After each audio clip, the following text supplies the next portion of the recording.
Hello everyone and welcome back to my channel. Today's case is a very unsettling case and I would like for you guys to leave down your thoughts down below because this case is still unsolved, but it's just so eerie and so mysterious and it could really just happen to anybody, so let's just jump right into it. On the evening of January 3rd, 2006, Dana Dulcel was heading home after work. She had worked as a bank teller, dealing with customers all day and probably also doing a lot of maintenance, so she was probably very eager to get home and just settle down and get some rest. And Dana lived with her boyfriend Dale Hay and her son in a small valley town of Wilden. The community of Wilden was a very small community and it was just short of 3,000 population, so it's safe to say that everyone knew everyone. Wilden also had a very extremely low crime rate, and that's why the events that took place on January 3rd were so shocking. These events would change Dana's life forever. When Dana was making her way home, as she usually did, she drove down a particularly isolated road, which was called Kelso Creek Road. While driving, Dana had noticed a strange pickup truck had been acting rather suspiciously. Dana described the vehicle as a light-colored full-size pickup truck with a camper shell. Dana stated that the pickup truck's headlights were very bright to the point that they were basically just blinding her. She stated that she slowed down so the truck can go around her, and the truck did go around her, but when it did, he quickly pulled on the brakes to almost stump Dana. In an attempt to get away, Dana would obviously try and speed up, and when she did, he would also speed up, and then when she would slow down, he would also slow down. It was as if he was stalking her, and Dana even stated that it was almost like they were playing a game of cat and mouse. Bright lights, behind me. And I got to a part in the road where I was just like, this guy has to go around me. I couldn't see. So I slowed down real slow. And the truck went around me and kind of like slammed on his brakes in front of me. It seemed kind of like a cat and mouse. If I sped up a little bit, he was right on my tail. Obviously, Dana was super fearful of what was going on, and the last thing on her mind was going home. She didn't want this crazy person to know where she was living at. I mean, he was ready to crash into her by all means if it meant getting her out of the car. She began taking turns down roads to lose the driver and turning back on herself, and even speeding down dangerous curves to try and put some distance between her and this stalker. Eventually, it would seem that Dana had lost the truck driver because those blinding headlights had vanished from her rearview mirror, so she was feeling a little bit more safer to go home, and obviously she was still very fearful of this truck driver coming back, but again, she didn't see the headlights, so she decided to just drive back home. In my head, while I was reading this case, I was thinking, what did this person want with Dana? Why did they choose Dana to follow? It's just so odd. She was just a random bank teller and it just seemed like she just wanted to go home. So did this person know Dana? Did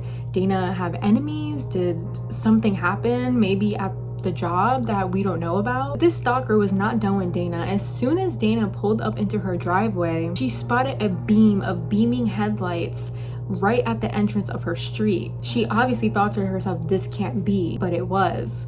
As the truck began to move closer, she realized it was the same truck that had been following her. Dana began to panic and immediately parked her car and bolted toward the front door.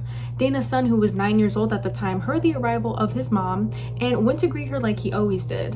When the truck saw this, he immediately drove off. Obviously, at this point, Dana was stricken with fear. So not only would this stalker following her throughout the highway, but now he made it to her home and now he knows exactly where she lives at. So obviously she was unconsolable. She broke down crying to her boyfriend Dale Hay and explained to him everything that had just happened. Dale was someone who always wanted to protect Dana. He loved and cared for her very dearly, so of course he reassured her that he would protect her no matter what happened. This made Dana feel super reassured that she had her boyfriend here to protect her, even though she felt so helpless. She also knew that Dale was someone who kept his word and would begin to calm down a little bit at the home. Dale even began preparing the dinner that they were going to eat that night while she did the laundry. Dana did still feel a little bit uneasy about what had occurred that night, but she began to set it in the back of her mind. Unfortunately, this reassurance that Dana had would be completely shattered in the next following moments. And their son had stated, "Daddy, there's somebody outside." Both Dale and Dana had walked up to the front of the home and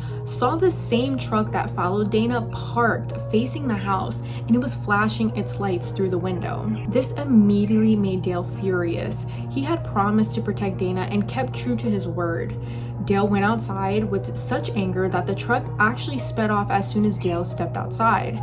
But just a couple minutes later, the truck had returned yet again. Filled with rage, Dale went outside again, and as the truck tried to escape, Dale hopped into his Jeep and followed them. At this point, Donna and her son were completely frightened by the entire situation, and it only made it worse that Dale had decided to go into his Jeep and leave. As a distraction from the situation, Donna had put on a movie for her and her son to watch to try and ease their mind for what was going on. Now, I'm not exactly sure at why this point no police were called. I'm assuming that maybe because it was such a small town. Usually with small towns, the police officers or sheriffs are kind of far away from the town, so I'm assuming maybe they thought that wouldn't be helpful, but I'm still not exactly sure why the police were never called. The movie did settle the nerves of Donna and her son, but Donna began to worry as soon as the time kept ticking and Dale never returned.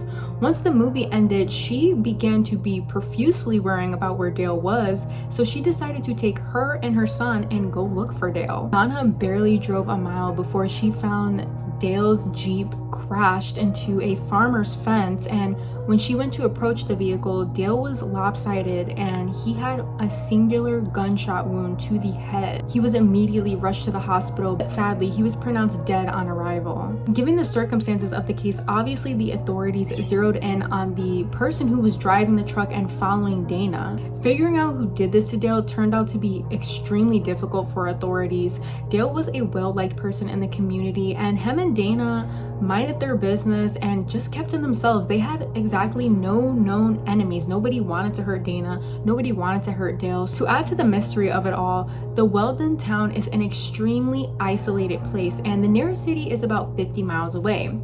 Dana stated, "Everybody knows everybody. You can't rob a bank here because you're going to get caught."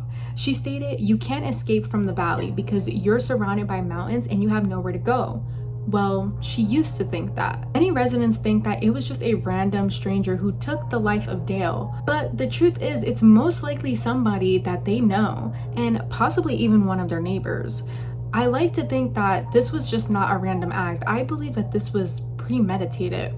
And that might be going far, but this is all just my speculation. It's just very suspicious that this person would not leave the home. It was almost as if he wanted to lure Dale out, as if he knew that Dale would come out after them.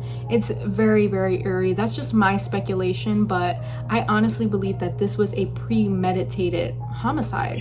It's very unfortunate that Dale had his life taken away when all he wanted to do was protect Dana, but I am more than sure that it was most likely somebody in that town. And sadly, authorities were not able to uncover any leads in this case, and it eventually went cold. There was only one tip received on the case, and it did not help authorities. It seemed more and more likely that this case is going to remain unsolved. And what's also tragic about this case is that Dana was probably so frightened during this time that she didn't think to drive to a police station or to drive to a fire department.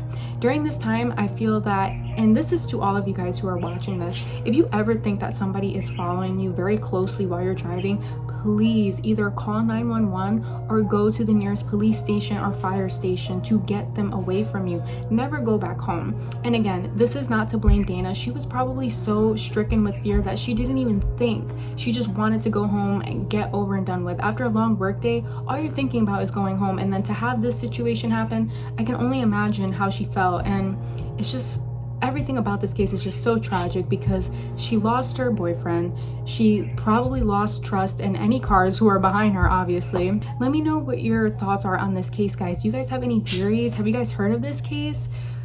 It's just so sad and so tragic, but please stay safe out there, guys. Thank you guys so much for tuning in, and have a good one, guys.